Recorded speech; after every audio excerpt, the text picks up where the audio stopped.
Di cerita sebelumnya Wu Yunkong menyerang Ning Yuan menggunakan tekniknya. Namun Ning Yuan menggunakan teknik seperti teleportasi untuk menghindari serangan itu. Sehingga membuat Wu Yunkong bertanya-tanya bagaimana bisa Ning Yuan menghindari serangannya. Begitupun Ling Cheng dan Ye Mu yang juga tidak menyangka jika serangan terkuat Wu Yunkong dapat dihindari oleh Ning Yuan. Dan di saat itu juga Ye Mu berteriak meminta mereka bertiga untuk bergabung melawan Ning Yuan. Kemudian dia segera membentuk formasi Yin dan Yang dan mengarahkan energi dari formasi itu kepada Ning Yuan. Yang membuat Ning Yuan merasa cukup terkejut karena formasi itu dapat membatasi pergerakannya.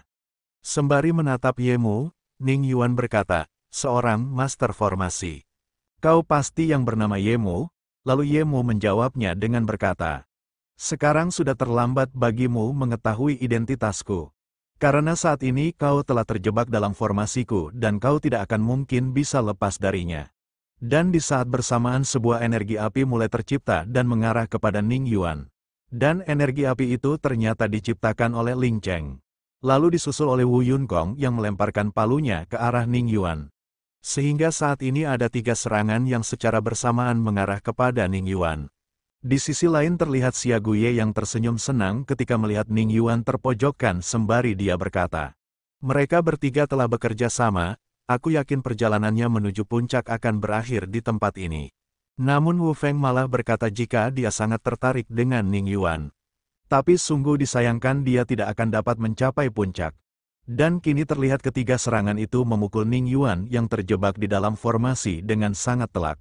Namun ternyata hanya dengan sekali kibasan tangan dari Ning Yuan. Semua serangan itu sekaligus formasi yang telah mengekangnya hancur tak tersisa. Yang seketika itu membuat ketiga orang yang menyerangnya sangatlah terkejut dan tidak percaya dengan apa yang telah mereka saksikan. Setelah itu Ning Yuan menggunakan sebagian energinya untuk memukul lantai yang berada di hadapannya. Sehingga membuat pusat formasi yang telah diciptakan oleh Ye Mu hancur begitu saja. Tanpa memberi mereka waktu untuk bernafas, Ning Yuan bergerak dengan sangat cepat sehingga kini dia telah berada di hadapan Ling Cheng yang membuat Ling Cheng sangatlah terkejut. Dan di saat itu juga Ning Yuan menyerang Ling Cheng menggunakan pukulannya sehingga membuat Ling Cheng terpental cukup jauh hingga terjatuh dari tangga. Dan selanjutnya Ning Yuan mengarahkan serangannya kepada Wu Yunkong hingga membuat Wu Yunkong juga terjatuh dari atas tangga. Dan kini yang tersisa hanyalah Ye Mu, dan dengan sorot mata yang tajam Ning Yuan menatap Ye Mu sembari berkata, "Sekarang hanya tinggal kau seorang," dan dengan cukup ketakutan Ye Mu berkata, "Beraninya kau meremehkanku." Lalu Ning Yuan membalasnya dengan berkata, "Jika aku menjadi kau, aku akan menyerah daripada membiarkan tubuhku terluka." Setelah mendengar perkataan Ning Yuan, Ye Mu menurunkan egonya dan dia berkata bahwa dia akan menyerah kepada Ning Yuan. Sehingga kini Ning Yuan berjalan pergi melewatinya sembari dia berkata, "Lanjutkan ujian kalian, dan aku akan menunggu kalian di puncak gunung." Beralih kepada Xia Guye yang menjadi sangat kesal karena hasilnya tidak seperti yang dia harapkan sehingga membuatnya berkata, "Semuanya memang sampah, tidak ada sama sekali yang bisa berguna." Dan Wu Feng hanya tertawa dengan lebar sembari dia berkata, "Pemuda itu cukup bagus, dia berhasil mengalahkan 3 orang terkuat dengan sangat mudah." Dan dengan dipenuhi amarah Xia Guye berkata, "Meskipun begitu aku tidak akan mengizinkan sampah sepertinya naik ke puncak." Lalu Wu Feng berkata jika tidak ada yang bisa dilakukan lagi oleh Xia Guye. Karena ketiga orang terkuat pun tidak mampu melawannya. Namun menurut Xia Guye karena ketiga orang itu tidak berguna dia akan melakukan dengan tangannya sendiri. Yang seketika itu membuat Wu Feng merasa cukup terkejut sembari dia berkata, "Hal itu sudah jelas melanggar peraturan. Apakah kau tidak takut jika dimintai pertanggungjawaban oleh akademi?" Sembari menyiapkan sebuah teknik, Xia Guye menjawabnya dengan berkata, "Tidak mungkin akademi akan meminta pertanggungjawaban atas hal sekecil ini." Dan setelah menyelesaikan tekniknya, kini terlihat Xia Guye telah merubah wujudnya. Setelah itu Xia Guye melesat maju ke arah Ning Yuan sembari berkata, "Aku tidak akan membiarkan sampah sepertinya sampai ke puncak gunung." Beralih kepada Ning Yuan yang kini dengan kecepatan penuhnya bergegas menuju puncak gunung. Namun di saat bersamaan ada sebuah serangan yang mengejutkan Ning Yuan. Hingga membuat Ning Yuan terdorong mundur sampai kembali ke beberapa anak tangga sebelumnya. Lalu Ning Yuan dikejutkan dengan Xia Guye yang berkata, "Apakah hanya itu kemampuanmu?" sembari mengeluarkan auranya yang sungguh mengerikan. Xia Guye yang menyamar berdiri di hadapan Ning Yuan dan menatapnya dengan sorot mata yang tajam. Dan dengan ekspresi kesal Baye bertanya dari mana datangnya orang tak diundang ini. Lalu Xia Guye yang menyamar menjawabnya dengan berkata, "Kembalilah, sampah sepertimu tidak layak untuk mencapai puncak." Dan dengan cukup kesal Ning Yuan berkata, "Masih ada beberapa tempat lagi di puncak. Mengapa kau malah menghentikanku?" Dan di dalam benaknya Ning Yuan bergumam, "Sepertinya aku belum pernah berjumpa dengan orang ini." Sembari menunjuk Ning Yuan, Xia Guye yang menyamar berkata, "Jangan salahkan aku bertindak kejam jika kau tidak segera pergi dari tempat ini." Lalu Ning Yuan segera berbalik sembari berkata, "Jika kau ingin aku kembali, aku akan melakukannya." Namun ketika Ning Yuan berjalan turun, Xia Guye yang menyamar malah berkata, "Seseorang sepertimu hanya pantas berada di bawah. Jadi jangan pernah berpikir bisa sampai ke puncak." Dan di saat itu juga Xia Guye yang sedang menyamar melesat dengan sangat cepat untuk menyerang Ning Yuan. Namun Ning Yuan lebih dulu menyadarinya, yang membuat Ning Yuan dapat menahan serangan itu sekaligus mengerahkan serangan balik kepada Xia Guye. Sehingga membuatnya terlempar cukup jauh dan membentur lantai dengan cukup keras. Bahkan sampai menciptakan luka dalam pada tubuhnya. Dan setelah berhasil menyerang Xia Guye yang sedang menyamar, Ning Yuan berkata, "Apakah kau berpikir jika aku akan benar-benar kembali?" Sembari mencoba untuk berdiri, Xia Guye berkata, "Kau benar-benar telah membuatku sangat kesal. Tidak akan ada yang bisa menyelamatkanmu dari kemarahanku kali ini." Kemudian Xia Guye yang sedang menyamar segera memulai tekniknya sehingga kini dia dapat menciptakan beberapa bilah pedang dan mengarahkannya untuk menyerang Ning Yuan. Yang membuat Ning Yuan merasa cukup terkejut ketika merasakan energi dari Xia Guye yang telah mencapai tahap ketiga alam pembangunan fondasi. Dan kini terlihat serangan pedang yang dilancarkan oleh Xia Guye mengeluarkan ledakan energi yang cukup besar ketika mengenai tempat Ning Yuan berdiri. Sehingga membuat Xia Guye tertawa dengan sangat lebar karena dia berpikir jika Ning Yuan telah berhasil dia hilangkan. Namun setelah asap sisa ledakan itu menghilang terlihat Ning Yuan yang masih saja baik-baik saja tanpa mengalami luka sedikit pun. Yang membuat Xia Guye yang sedang menyamar sangatlah terkejut sehingga dia berkata, "Bagaimana kau bisa menghindari serangan pedangku? Padahal itu adalah mantra di tingkat kelima." Tanpa menjawab pertanyaan dari Xia Guye, Ning Yuan melesat dengan sangat sembari menyiapkan pukulannya. Sehingga membuat Xia Guye merasa cukup gelagapan dan bergegas untuk menciptakan sebuah penghalang dari energinya. Dan ketika Ning Yuan mengarahkan serangannya, Xia Guye juga telah bersiap dengan penghalangnya. Namun karena pukulan Ning Yuan jauh lebih kuat, sehingga penghalang energi yang diciptakan oleh Xia Guye hancur seketika. Bahkan serangan dari Ning Yuan mengenai telak tubuh Xia Guye yang membuatnya terlempar dengan sangat keras dan mengalami luka dalam yang cukup parah pada tubuhnya. Dan Ning Yuan hanya terdiam sembari menatapnya dengan sorot mata yang tajam, yang membuat Xia Guye merasa sangat kesal dan bergegas pergi dari tempat itu sebelum identitasnya terbongkar. Setelah itu Xia Guye telah kembali ke puncak gunung dan disambut tawa dari Wu Feng sembari dia bertanya tentang bagaimana rasanya dipermalukan. Sembari merubah wujudnya kembali Xia Guye menjawabnya dengan berkata, "Berani sekali dia mempermalukanku. Jika aku memiliki kesempatan lain pasti aku akan segera menghilangkannya." Namun di saat bersamaan Ning Yuan telah sampai di puncak yang membuat Xia Guye merasa cukup terkejut. Lalu Wu Feng berkata, "Cepat lakukan, dia telah datang." Setelah sampai di puncak Ning Yuan menoleh ke sana kemari untuk mencari tahu seseorang yang telah menyerangnya namun dia sama sekali tidak melihatnya. Lalu dia mendekati Xia Guye sembari menanyakan apakah Xia Guye melihat pria paruh baya yang melintas di tempat itu. Dan Xia Guye memalingkan wajahnya sembari berkata jika dia tidak mengetahuinya. Namun Ning Yuan berkata bahwa dia tahu jelas jika pria paruh baya itu berlari menuju puncak. Sembari menahan tawanya Wu Feng berkata, "Apa ciri-ciri dari pria itu? Katakan padaku dan aku akan membantumu untuk mencarinya." Dan Ning Yuan berkata jika pria itu memiliki pipi seperti monyet dan dia sedikit vulgar. Tapi sebelum pria itu pergi, dia berhasil mendaratkan 2 serangan pada wajahnya sehingga membuat wajah dari pria itu menjadi bengkak. Dan Xia Guye terlihat merasa cukup kesal ketika mendengar apa yang telah dikatakan oleh Ning Yuan. Lalu Ning Yuan lanjut berkata, "Aku jarang sekali bertemu dengan orang tidak tahu malu sepertinya. Setelah terkena seranganku 2 kali dia tetap saja dipenuhi kesombongan. Karena tidak dapat menahan amarahnya lagi, Xia Guye tanpa sadar malah berteriak meminta Ning Yuan untuk menutup mulutnya. Sehingga membuat Ning Yuan dan Wu Feng merasa cukup terkejut dan pandangan mereka berdua tertuju kepada Xia Guye. Lalu Ning Yuan mendekati Xia Guye sembari dia berkata, "Kalau kulihat-lihat luka dari pria itu sama persis dengan luka di wajahmu.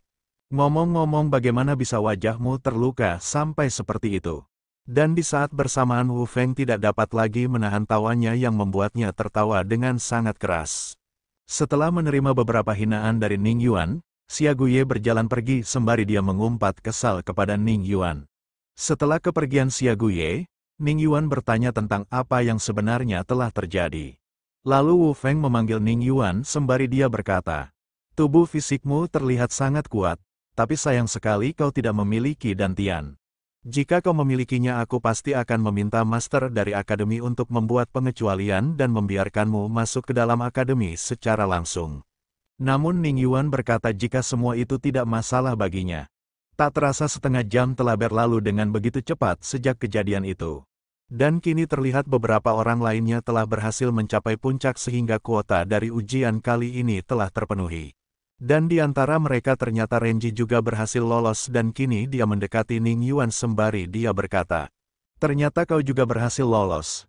Lalu Ning Yuan menjawabnya dengan berkata, "Kau juga sangat hebat menurutku." Dan di saat bersamaan Wu Feng berkata, "Karena Xia Guye pergi untuk sebuah urusan, aku yang akan menggantikan posisi Xia Guye untuk membimbing kalian semua. Dan jika kalian ingin bersenang-senang, kalian dapat menghadiri perjamuan puncak yang akan diadakan nanti malam di tempat ini."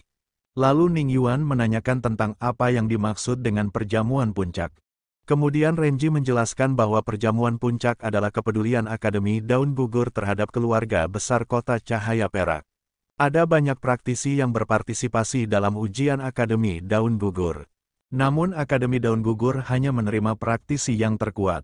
Dan praktisi yang tersisa akan menjadi sasaran bagi keluarga besar untuk merekrut mereka. Oleh karena itu perjamuan puncak digunakan oleh keluarga besar dan para praktisi untuk saling berhubungan. Aku pikir kau bisa pergi dan melihat-lihat untuk menemui lebih banyak praktisi dalam perjamuan itu. Dan Ning Yuan hanya tersenyum tipis ketika mendengar semua informasi itu. Tak berselang lama malam pun telah tiba, dan kini terlihat telah banyak sekali orang yang ikut serta di dalam perjamuan puncak. Dan terlihat juga Renji yang sedang bersama Ning Yuan sembari Renji berkata, "Meskipun ada banyak praktisi, tapi tidak ada praktisi kuat di tempat ini." Lalu Ning Yuan menjawabnya dengan berkata, "Mereka tidak mungkin berada di sini karena bagi mereka tempat ini hanya akan membuang-buang waktu mereka." Namun di saat bersamaan ada sebuah teriakan yang mengatakan jika Tuan Qiyu telah berada di tempat itu. Sehingga membuat semua orang berkumpul hanya untuk melihat Tuan Muda Qiyu. Dan ternyata seseorang yang mereka maksud adalah Qiyu Chuan. Sehingga ketika dia melihat Ning Yuan berada di tempat itu dia hanya menatapnya dengan sorot mata yang tajam sembari dia bergumam, "Tak kusangka aku bisa bertemu dengan pemuda itu lagi di tempat ini." Ketika melihat Qiyu Chuan menatap Ning Yuan, Renji bertanya apakah Ning Yuan mengenal orang itu. Dan Ning Yuan berkata jika dia pernah memiliki sedikit konflik dengannya. Setelah mendengar ucapan Ning Yuan, Renji bergegas pergi karena dia ingin ke toilet dan dia juga memperingatkan Ning Yuan untuk berhati-hati karena keluarga Qiyu terkenal dengan formasi pengendali binatangnya. Dan ketika melihat kepergian Renji, Baye berkata, pemuda ini hanya bisa melarikan diri dari segala situasi. Di saat bersamaan Qiyu Chuan menghampiri Ning Yuan sembari dia berkata, "Dengan kehadiranmu di tempat ini, kau telah sangat mempermudahkanku untuk menemukanmu." Dan dengan ekspresi datar Ning Yuan meminta Qiyu Chuan untuk tidak bermain-main dengannya. Dan di saat itu juga semua orang yang berada di tempat itu mulai riuh dengan membicarakan Ning Yuan yang berani berkata kasar kepada Tuan Muda Qiyu Chuan. Lalu Qiyu Chuan menantang Ning Yuan untuk naik ke atas arena dan bertarung dengannya. Namun Ning Yuan berkata jika dia tidak tertarik dengan semua hal itu. Sehingga membuat semua orang segera merendahkan Ning Yuan dan menganggap Ning Yuan hanya suka beromong kosong. Namun Ning Yuan tetap bersikap tenang dan sama sekali tidak memperdulikan perkataan dari semua orang yang berada di tempat itu. Namun di saat bersamaan Qiyu Chuan menunjuk Ning Yuan sembari berkata, "Kau sama sekali tidak memiliki hak untuk menolak," dan dengan datar Ning Yuan berkata, "Apakah kau ingin mengancamku?" Sembari memasang ekspresi muram Qiyu Chuan berkata, aku ingat kau membawa pria parubaya bersamamu. Jika kau berani menolak, aku akan menggunakan semua koneksiku untuk menemukan keberadaannya.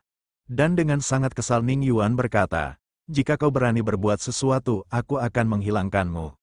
Yang seketika itu membuat Qiu Chuan tertawa dengan sangat lebar sembari dia berkata, aku akan membuatmu merasakan formasi pengendali binatang dari keluarga Qiuku.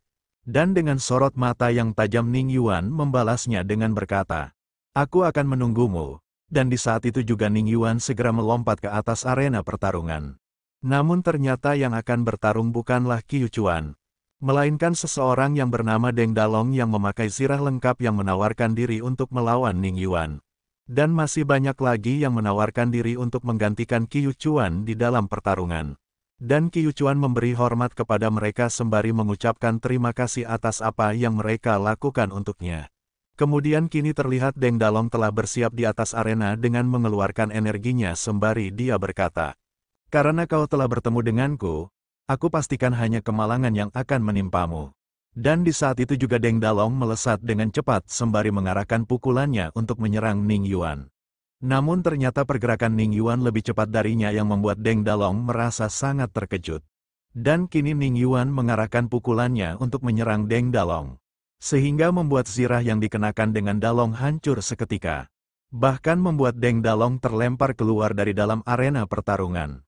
Kemudian dengan sorot mata yang tajam Ning Yuan meminta orang selanjutnya untuk naik ke atas arena. Dan kini seseorang yang bernama Qin Feng yang akan menghadapi Ning Yuan. Namun dalam sekejap Ning Yuan telah berhasil mendaratkan serangannya ke tubuh Qin Feng. Sehingga membuatnya terlempar keluar dari dalam arena pertarungan. Sembari bersiap dengan kuda-kudanya Ning Yuan meminta orang selanjutnya untuk naik ke dalam arena. Namun mereka semua hanya terdiam, tidak ada yang berani mengambil tindakan setelah melihat kekuatan Ning Yuan. Yang membuat Qiu Chuan merasa cukup kesal sembari dia berkata, kalian semua memang tidak bisa diandalkan. Dan pada akhirnya Qiu Chuan sendirilah yang naik ke dalam arena untuk menghadapi Ning Yuan. Sembari menyiapkan senjata spiritual berupa sebuah cambuk. Qiu Chuan berkata, meskipun tidak diizinkan untuk menghilangkan seseorang di atas arena. Tapi jika hanya untuk melukaimu dengan sangat parah akan mudah bagiku untuk melakukannya. Dan semua orang yang berada di sana sangat terpukau ketika melihat senjata spiritual Qiu Chuan yang merupakan senjata di tingkat keempat. Beralih ke dalam pertarungan dan tanpa menunggu lebih lama Qiu Chuan mengarahkan cambuknya untuk menyerang Ning Yuan. Namun dengan sangat mudah Ning Yuan berhasil menangkap cambuk itu menggunakan tangannya. Yang seketika itu membuat Qiu Chuan merasa sangat terkejut dengan apa yang telah terjadi. Dan dengan sekuat tenaga Qiu Chuan mencoba untuk menarik kembali cambuknya dari tangan Ning Yuan. Namun dia sama sekali tidak mampu untuk melakukannya dan hanya membuatnya seperti orang yang tidak berguna. Kemudian Ning Yuan segera menarik cambuk itu dengan cukup kuat. Sehingga membuat gagang cambuk yang dipegang oleh Qiu Chuan terlepas dari tangannya. Sembari mengejek Qiu Chuan, Ning Yuan berkata, cambuk ini terlihat cukup bagus, aku akan menyimpannya. Dan Baye ikut menimpali dengan berkata, benda itu hanyalah barang murahan yang digunakan untuk mengembala binatang ternak. Yang seketika itu membuat Qiu Chuan merasa sangat murka sembari dia berkata, bahkan jika aku harus melanggar peraturan, hari ini aku akan benar-benar menghilangkanmu. Oke guys, sampai di sini dulu pembahasan kita kali ini. Jangan lupa like, komen, dan subscribe untuk membantu perkembangan channel ini. Dan Mimin akan melanjutkannya dalam waktu dekat. Terima kasih.